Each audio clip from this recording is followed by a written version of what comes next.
خلافت و ملوکیت، مولانا مودودی صاحب کی یہ کتاب۔ آج ایپیسوڈ نمبر 4 میں ہم، جیسے کہ ہم نے ایپیسوڈ نمبر 3 میں ہم نے جو ایپیسوڈ اپلوڈ کی تھی اس کے اندر ہم نے ڈسکس کیا تھا دستور کے بنیادی اصول، ریاست کا مقصد، بنیادی حقوق، باشندوں پر حکومت کے حقوق، خارجی سیاست کے اصول، اسلامی ریاست کی خصوصیات۔ آج چیپٹر 2 ہم اپلوڈ کرنے جا رہے ہیں، جس کا نام ہے اسلام کے اصول حکمرانی، جس کے اندر سب چیپٹرز ہیں: قانونی خداوندی کی برابری، عدل بین الناس، مساوات بین المسلمین، خلاف حکومت کی ذمہ داریاں، شورا، اطاعت فی المعروف، اقتدار کی طلب و حرص کا ممنوع ہونا، ریاست کا مقصد وجود، امر بالمعروف، حق اور فرض۔ آج ہم اس بارے میں ڈسکس کریں گے، تو لہٰذا ہمارے ساتھ رہیے گا۔ چیپٹر 2 کی ہم شروعات کرنے لگے ہیں۔ کافی اس کتاب کو کافی تنقید کا سامنا بھی کرنا پڑا مولانا مودودی صاحب کو، کافی انہوں نے جو ہے نا سامنا کیا تنقید کا اس کتاب کے لیے، مختلف مکتبات فکر کی طرف سے۔ اسلام کے اصولی حکمران۔ پچھلے باب میں قرآن مجید کی جو سیاسی تعلیمات بیان کی گئی ہیں، نبی صلی اللہ علیہ وسلم کا کام انہی کو عملی جامہ پہنانا تھا۔ آپ کی رہنمائی میں ظہور اسلام کے ساتھ ہی جو مسلم معاشرہ وجود میں آیا اور پھر ہجرت کے بعد سیاسی طاقت حاصل کر کے جس ریاست کی شکل اس نے اختیار کی، اس کی بنا پر انہی تعلیمات پر رکھی گئی ہے۔ اس نظام حکومت کی امتیازی خصوصیات جو اس ہر دوسرے نظام حکومت سے متمیر کرتی ہے، وہ درج ذیل ہیں۔ قانونی خداوندی کی بالاتری، اللہ کے قانون کی بالادستی، اس کا مطلب یہ ہو گیا۔ اس ریاست کا اولین بنیادی قاعدہ یہ تھا کہ وہ حاکمیت صرف اللہ تعالیٰ کی ہوگی، اور اہل ایمان کی حکومت دراصل خلافت ہے۔ جو حق سے کام لے گا وہی حکومت چلائے گا، بلکہ اس کو لازماً اس قانونی خداوندی کے تحت رہ کر ہی کام کرنا چاہیے، جس کا ماخذ خدا کی کتاب اور اس کے رسول کی سنت ہے۔ قرآن مجید میں اس قاعدے کو جن آیات میں بیان کیا گیا ہے، انہیں ہم پچھلے باب میں نقل کر چکے ہیں۔ خاص طور پر آیت ذیل اس معاملے میں بالکل واضح ہے۔ نبی کریم صلی اللہ علیہ وسلم نے اپنے متعدد ارشادات میں اسے اصلی پوری صراحت کے ساتھ بیان کیا ہے، جیسے کہ تم پر لازم ہے کتاب اللہ کی پیروی، جس چیز کو اس نے حلال کیا ہے اسے حلال کرو، جسے اس نے حرام کیا ہے اسے حرام کرو۔ اللہ نے کچھ فرائض مقرر کیے ہیں، انہیں ضائع نہ کرو۔ کچھ حرمتیں مقرر کی ہیں، انہیں نہ توڑو۔ کچھ حدود مقرر کی ہیں، ان سے تجاوز نہ کرو۔ وہ کچھ چیزیں کے بارے میں سکوت فرمایا ہے، بغیر اس کے کہ انسان لاحق ہوا اس کی کھوج میں نہ پڑو۔ مطلب جو چیز اللہ نے چھپا دی ہے اس کی کھوج میں نہیں پڑنا چاہیے مسلمان کو۔ جیسے کہ آگے فرماتے ہیں کہ جس نے کتاب اللہ کی پیروی کی وہ نہ دنیا میں گمراہ ہوگا نہ آخرت میں بدبخت ہوگا۔ میں نے تمہارے اندر 2 چیزیں چھوڑی ہیں جنہیں اگر تم تھامے رہو تو کبھی گمراہ نہ ہوگے، ایک اللہ کی کتاب، ایک رسول کی سنت۔ جس چیز کا میں نے تم کو حکم دیا ہے اسے اختیار کرو، اور جس چیز سے روکا ہے اسے رک جاؤ۔ سب چیپٹر عدل بین الناس۔ دوسرا قاعدہ جس پر اس سیاست کی بنیاد رکھی گئی تھی یہ تھا کہ قرآن و سنت کا دیا ہوا قانون سب کے لیے یکساں ہوگا، چاہے وہ وزیر اعظم ہو چاہے وہ ایک عام انسان ہو، سب کے لیے یکساں برابری ہوگی۔ اس کو مملکت میں ادنا ترین آدمی سے لے کر مملکت کے سربراہ تک سب پر یکساں نافذ کرنا چاہیے، کسی کے لیے بھی اس میں امتیازی سلوک کی کوئی گنجائش نہیں ہے۔ قرآن مجید میں اللہ تعالیٰ اپنے نبی صلی اللہ علیہ وسلم کو اعلان کرنے کی ہدایت فرماتا ہے کہ اور مجھے حکم دیا ہے کہ تمہارے درمیان عدل کروں۔ سورہ شورى 15 نمبر آیت میں اللہ تعالیٰ نے فرمایا۔ اب چلتے ہیں کتاب کی نیکسٹ طرف۔ یعنی میں بے لاگ انصاف پسند اختیار کرنے پر مامور ہوں۔ میرا یہ کام نہیں کہ کسی کے حق میں اور کسی کے خلاف تعصب برتوں۔ میرا سب انسانوں سے یکساں تعلق ہے اور وہ ہے عدل و انصاف کا تعلق۔ حق جس کے ساتھ ہو میں اس کا ساتھی ہوں، حق جس کے خلاف ہو اس کا مخالف ہوں۔ میرے دین میں کسی کے لیے بھی کوئی امتیاز نہیں ہے۔ اپنے اور غیر، بڑے اور چھوٹے، شریف اور کمین کے لیے الگ الگ حقوق نہیں ہیں۔ جو کچھ حق ہے وہ سب کے لیے حق ہے، جو گناہ ہے وہ سب کے لیے گناہ ہے، جو حرام ہے وہ سب کے لیے حرام ہے، جو حلال ہے وہ سب کے لیے حلال ہے، جو فرض ہے وہ سب کے لیے فرض ہے۔ میری اپنی ذات میں قانون خداوندی کی اس ہمہ گیری سے مستثنا نہیں۔ نبی کریم صلی اللہ علیہ وسلم خود اس قاعدے کو یوں بیان فرماتے تھے: تم سے پہلے جو امتیں گزری ہیں وہ اس لیے پیدا ہوئیں کہ وہ لوگ کمتر درجے کے مجرموں کو قانون کے مطابق سزا دیتے تھے اور اونچے درجے والوں کو چھوڑ دیا کرتے تھے۔ قسم اس ذات کی جس کے ہاتھوں میں محمد صلی اللہ علیہ وسلم کی جان ہے، اگر محمد کی اپنی بیٹی فاطمہ بھی چوری کرتی تو میں ضرور اس کا بھی ہاتھ کاٹتا۔ اس بارے میں حضرت عمر رضی اللہ عنہ بیان کرتے ہیں کہ میں نے خود رسول اللہ صلی اللہ علیہ وسلم کو اپنی ذات سے بدلہ دیتے دیکھا ہے۔ چیپٹر مساوات بین المسلمین۔ اسی قاعدے کو فرع یہ تیسرا قاعدہ ہے کہ جو اس ریاست کے مسلمات میں سے تھا، جو تمام مسلمانوں کے حقوق باللحاظ رنگ، نسل، زبان، وطن بالکل برابر ہیں۔ کسی فرد، گروہ، طبقے یا کسی نسل اور قوم کو اس ریاست کے حدود میں نہ امتیازی حقوق حاصل ہو سکتے ہیں اور نہ ہی کسی حیثیت کے دوسرے مقابلے میں فرد قرار پا سکتے ہیں۔ قرآن مجید میں اللہ تعالیٰ فرماتے ہیں، سورہ حجرات آیت نمبر 10: مومن تو ایک دوسرے کے بھائی ہیں۔ سورہ حجرات 13 نمبر آیت: لوگوں، ہم نے تم کو ایک مرد اور ایک عورت سے پیدا کیا اور تمہیں قبیلوں اور قوموں میں تقسیم کیا تاکہ تم ایک دوسرے کو پہچانو۔ در حقیقت اللہ کے نزدیک تم میں سے سب سے زیادہ عزت والا وہ ہے جو سب سے زیادہ متقی ہے۔ نبی کریم صلی اللہ علیہ وسلم کے حسب ذیل ارشادات اس قاعدے کے سرحد کرتے ہیں: اللہ تمہاری صورتوں، تمہارے مال کو نہیں دیکھتا، تمہارے دلوں اور اعمال کو دیکھتا ہے۔ مسلمان بھائی بھائی ہیں، کسی کو کسی پر کوئی فضیلت حاصل نہیں، صرف تقوی کی بنیاد پر۔ لوگوں سن لو، تمہارا رب ایک ہے، عربی کو اجمی پر، اجمی کو عربی پر کوئی فضیلت نہیں، نہ کالے کو گورے پر، نہ گورے کو کالے پر کوئی فضیلت حاصل نہیں، صرف تقوی کے لحاظ سے۔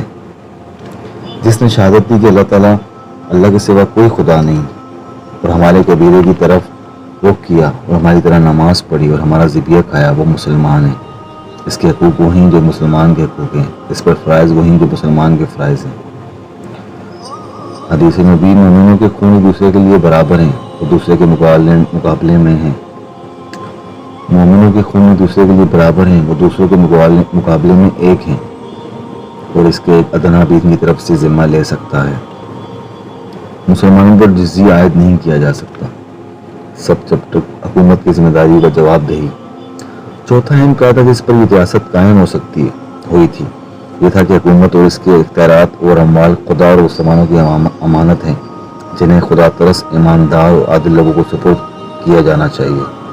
اس امانت میں کسی شخص کو من طریقے پر رہا یا نفسانی اخراج کے لیے تصور کرنے کا حق نہیں ہے، اور جن لوگوں کے سپرد یہ امانت ہو وہ اس کے لیے جواب دہ ہیں۔ قرآن مجید میں اللہ تعالیٰ کا ارشاد ہے، سورہ نساء آیت نمبر 58: اللہ تم کو حکم دیتا ہے کہ امانت کے سپرد کرو اور جب لوگوں کے درمیان فیصلہ کرو تو عدل کے ساتھ کرو۔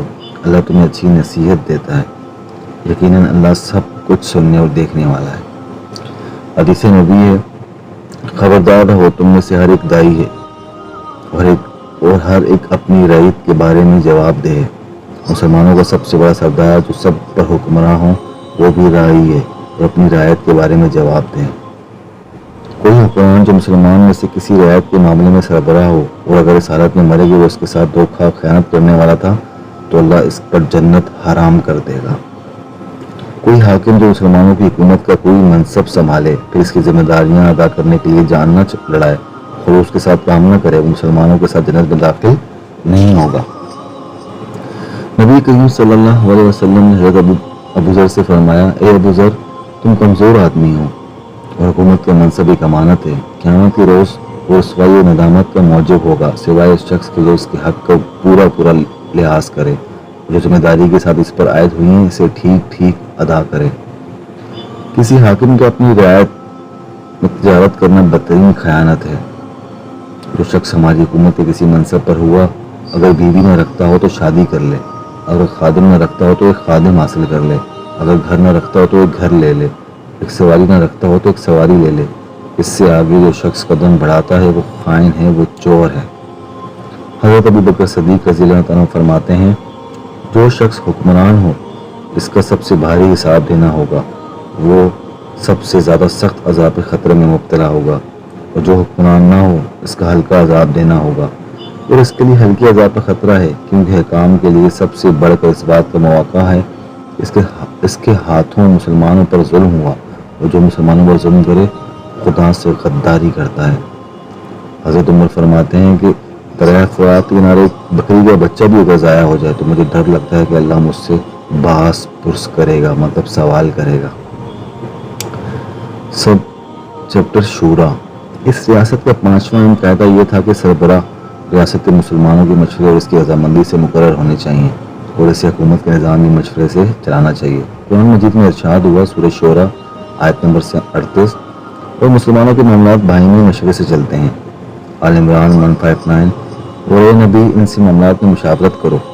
حضرت علی کا بیان ہے کہ میں نے رسول اللہ صلی اللہ علیہ وآلہ وسلم کی خدمت میں عرض کیا کہ اگر آپ کے بعد ہمیں کوئی ایسا معاملہ پیش آئے جس کے متعلق نہ قرآن میں حکم ہوا نہ آپ کی سنت سے، تو ہم کیا کریں؟ فرمایا، اس معاملے میں دین کی سمجھ رکھنے والے اور عابد لوگوں سے مشورہ کرو اور کسی خاص شخص کی رائے پر فیصلہ نہ کر ڈالو۔ حضرت عمر کہتے ہیں کہ جو شخص مسلمانوں کے مشورے کے بغیر اپنی یا کسی شخص کی عمارت کے لیے دعوت دے تمہارے لیے حلال نہیں کہ اسے قتل نہ کرو۔ ایک اور روایت میں حضرت عمر کا یہ قول نقل ہوا ہے، مشورے کے بغیر کوئی خلافت نہیں۔ اطاعت فی المعروف۔ چھٹا قاعدہ جس پر یہ ریاست قائم کی گئی تھی یہ تھا کہ حکومت کی اطاعت صرف معروف میں واجب ہے، مصیبت میں کسی کو اطاعت کا حق نہیں پہنچتا۔ دوسرے الفاظ میں اس قاعدے کا مطلب یہ ہے کہ حکومت اور حکام کا صرف وہی حکم ان کے ماتحتوں اور رعایت کے لیے ہوگا جو قانون کے مطابق ہو۔ قانون کے خلاف حکم دینے کا نہ انہیں حق پہنچتا ہے اور نہ کسی کو ان کی اطاعت کرنی چاہیے۔ قرآن مجید میں خود رسول اللہ صلی اللہ علیہ وسلم کی بیعت کو بھی اطاعت فی المعروف کے ساتھ مشروط کیا گیا ہے، حالانکہ آپ کی طرف سے کسی معصیت کا حکم صادر ہونے کا کوئی سوال ہی پیدا نہیں ہوتا۔ اللہ تعالیٰ ارشاد فرماتے ہیں کہ اور یہ کہ وہ کسی معروف آپ کی نافرمانی نہ کریں گے۔ رسول اللہ صلی اللہ علیہ وسلم نے فرمایا، ایک مسلمان پر اپنے امیر کی سماع و اطاعت فرض ہے، خواہ اس کا حکم اسے پسند ہو یا ناپسند، تاکہ اسے معصیت کا حکم نہ دیا جائے، اور جب معصیت کا حکم دیا جائے تو پھر کوئی سماع و اطاعت نہیں۔ اللہ کی نافرمانی میں کوئی اطاعت نہیں، اطاعت صرف معروف میں ہے۔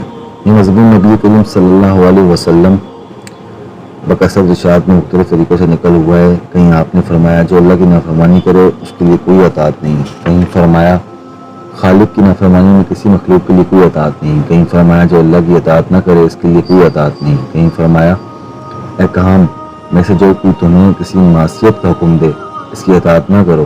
حضرت ابو بکر اپنے ایک خطبے میں فرماتے ہیں، جو شخص محمد صلی اللہ علیہ وسلم کی امت کے معاملات میں کسی معاملے کا ذمہ دار بنایا گیا اور پھر اس نے لوگوں کے درمیان کتاب اللہ کے مطابق کام نہ کیا، اس پر اللہ کی لعنت۔ اس بنا پر خلیفہ ہونے کے بعد انہوں نے اپنی پہلی ہی تقریر میں اعلان کر دیا تھا کہ میری اطاعت کرو جب تک میں اللہ اور اس کے رسول کی اطاعت کرتا رہوں، اور جب میں اللہ اور اس کے رسول کی نافرمانی کروں تو میری کوئی اطاعت تم پر نہیں۔ حضرت علی کا قول ہے کہ مسلمانوں کے فرما رواں میں یہ فرض ہے کہ وہ اللہ کے نازل کردہ قانون کے مطابق فیصلے کرے، امانت ادا کرے، پھر جب وہ اس طرح کا کام کر رہا ہو تو لوگوں پر یہ فرض ہے کہ اس کی سنیں مانیں، اور جب انہیں پکارا جائے تو لبیک کہیں۔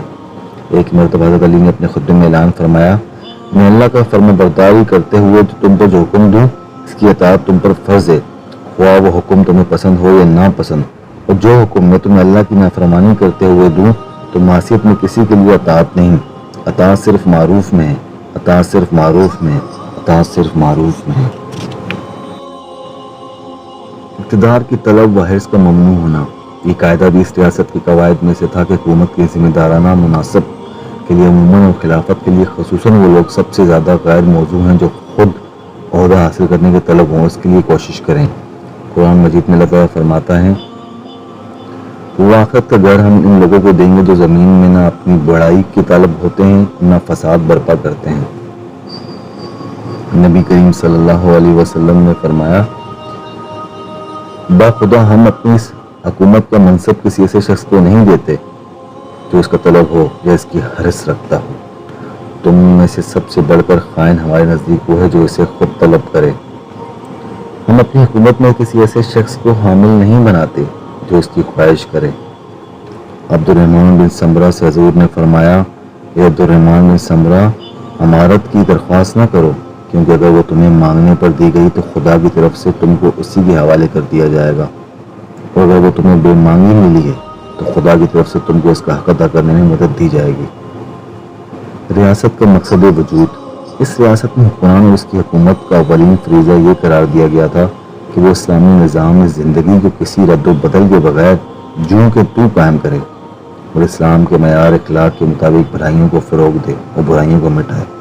قرآن مجید میں اس ریاست کا مقصد وجود میں یہ بیان کیا گیا ہے کہ سورہ حج آیت نمبر 41، یہ وہ لوگ ہیں جنہیں اگر ہم زمین میں اقتدار بخشیں تو وہ نماز قائم کریں اور وہ زکوٰۃ دیں اور نیکی کا حکم دیں اور بدی سے روکیں۔ یہی قرآن مجید کی روح سے امت مسلمہ کا مقصد وجود میں ہے۔ سورہ بقرہ آیت نمبر 143، اور اس طرح ہم نے تم کو ایک بیچ کی امت یارہ اعتدال پر قائم رہنے والی امت بنا دیا تاکہ تم لوگوں میں گواہ ہو اور رسول تم پر گواہ۔ آل عمران 110، تم وہ بہترین امت ہو جسے لوگوں کی اصلاح و ہدایت کے لیے نکالا گیا ہے، تم نیکی کا حکم دیتے ہو اور بدی سے روکتے ہو اور اللہ پر ایمان لاتے ہو۔ علاوہ بر جس کا کام پر محمد صلی اللہ علیہ وآلہ وسلم اور آپ سے پہلے کے تمام انبیاء معمور تھے، وہ قرآن مجید کی روح سے یہ تھا کہ دین کو قائم کرو، اس میں متفرق نہ ہو جاؤ۔ غیر مسلم دنیا کے مقابلے میں آپ صلی اللہ علیہ وسلم کی ساری جدوجہد صرف اس غرض کے لیے تھی کہ وہ دین پورا کا پورا صرف اللہ کے لیے ہو جائے، اور تمام انبیاء کی امتوں کی طرح آپ علیہ السلام کی امت کے لیے بھی اللہ تعالیٰ کا حکم یہ تھا کہ وہ یکساں ہو کر اللہ کی بندگی کریں اور اپنے دین کو اسی کے لیے خالص کرتے رہیں۔ اسی لیے آپ علیہ السلام کی قائم کردہ ریاست کا اصل کام یہی تھا کہ دین کے پورے نظام کو قائم کریں اور اس کے اندر کوئی ایسی آمیزش نہ ہونے دیں جو مسلم معاشرے میں دو رنگی پیدا کرنے والی ہو۔ اس آخری نقطے کے بارے میں نبی کریم صلی اللہ علیہ وسلم نے اپنے اصحاب جانشینوں کو سختی کے ساتھ متنبہ فرما دیا کر جو شخص ہمارے دین میں کوئی ایسی بات نکالے جو اس میں جنس سے نہ ہو، اس کی بات مردود ہے۔ خبردار نرالی باتوں سے بچنا، کیونکہ ہر نرالی بات بدعت ہے اور ہر بدعت گمراہی ہے۔ جس نے کسی بدعت نکالنے والے کی توقیر کی، اس نے اسلام کو منہدم کرنے میں مدد دی۔ اس سلسلے میں آپ علیہ السلام کا ارشاد بھی ہمیں ملتا ہے کہ 3 آدمی خدا کو سب سے زیادہ ناپسند ہیں، اور اس میں سے ایک شخص وہ ہے جو اسلام میں جہالت کا کوئی نیا طریقہ چلانا چاہتا ہے۔ امر بالمعروف، حق و فرض۔ اس ریاست کے قواعد میں سے آخری قاعدہ جو اس کو صحیح راستے پر قائم رکھنے کا ضامن تھا، یہ تھا کہ مسلم معاشرے کا ہر فرد کا صرف یہ حق ہے کہ بلکہ اس کا فرض بھی ہے کہ کلمہ حق کہے، نیکی اور بھلائی کی حمایت کرے، اور معاشرے یا مملکت میں جہاں بھی غلط اور ناروا کام ہوتے ہوں لہذا ان کو روکے اور اپنی امکانی حق کو پوری کوشش صرف کر دے۔ قرآن مجید کی ہدایت اس بات پر یہ ہے کہ نیکی اور تقویٰ میں تعاون کرو، گناہ اور زیادتی میں تعاون نہ کرو۔ اے لوگو جو ایمان لائے ہو، اللہ سے ڈرو اور درست بات کہو۔ سورہ نساء 135، اے لوگو جو ایمان لائے ہو، انصاف پر قائم رہنے والے اور اللہ کے لیے گواہی دینے والے بنو، اور تمہاری گواہی خود تمہارے اپنے خلاف یا تمہارے والدین بھی قریبی رشتہ داروں کے خلاف پڑے۔ سورہ توبہ، منافق مرد اور عورتیں ایک ہتھیلی کے چٹے بٹے ہیں، وہ برائی کا حکم دیتے ہیں اور برائی سے روکتے ہیں، اور مومن مرد اور مومن عورتیں ایک دوسرے کے ساتھی ہیں، بھلائی کا حکم دیتے ہیں، برائی سے روکتے ہیں۔ قرآن میں اہل ایمان کی امتیازی صفت یہ بیان کی گئی ہے، نیکی کا حکم دینے والے، بدی سے منع کرنے والے، اللہ کی حدود کی حفاظت کرنے والے ہیں۔ نبی پاک صلی اللہ علیہ وسلم اس معاملے میں ارشاد فرماتے ہیں کہ تم میں سے جو شخص کوئی برائی کو دیکھے تو اس سے چاہے کہ اس کو ہاتھ سے بدل دے، روک لے، اور اگر ایسا بھی نہ کر سکے تو کم از کم زبان سے برا کہے، اور اگر اس کی زبان بھی خاموش ہو گئی ہے، وہ زبان سے بھی نہیں روک سکتا، تو آخری درجہ کم از کم دل میں تو برا سمجھے، اور یہ ایمان کا ضعیف ترین درجہ ہے۔ پھر ان کے بعد نالائق لوگ ان کی جگہ آ جائیں گے، کہیں گے کہ وہ باتیں جو کریں گے نہیں اور کریں گے، جو کام جن کا انہیں حکم نہیں دیا گیا، بس جو ان کے خلاف ہاتھ سے جہاد کرے وہ مومن ہے، اور جو ان کے خلاف زبان سے جہاد کرے وہ مومن ہے، اور جو ان کے خلاف دل سے جہاد کرے وہ مومن ہے، اور ان سے کم ترین درجہ ایمان کے برابر کوئی درجہ نہیں۔ سب سے افضل جہاز ظالم حکمران کے خلاف انصاف کا حق کی بات کہنا ہے۔ لوگ جب ظالم کو دیکھیں کہ اس کے ہاتھ نہ پکڑیں تو بعید نہیں اللہ اس پر عذاب عام بھیج دے گا۔ مطلب کہ جب کسی ظالم انسان کو دیکھو تو اس کی طرفداریاں مت کرو، اس کی تعریف مت کرو، نہ اس کو ہاتھ پکڑو، ورنہ اللہ تعالیٰ آپ پر عذاب بھیج دے گا۔ میرے بعد کچھ لوگ حکمران ہونے والے ہیں جو ان کے جھوٹ میں سے ان کی تائید کریں، ان کے ظلم میں ان کی مدد کریں، وہ مجھ سے نہیں اور میں ان سے نہیں۔ عنقریب تم لوگوں پر ایسے لوگ حاکم ہوں گے جن کے ہاتھ میں تمہاری روزی ہوگی۔ وہ تم سے بات کریں گے، جھوٹ بولیں گے، کام کریں گے تو برے کام کریں گے۔ وہ تم سے اس وقت تک راضی نہ ہوں گے جب تک تم ان کی برائیوں کی تعریف اور جھوٹ کی تصدیق نہ کرو۔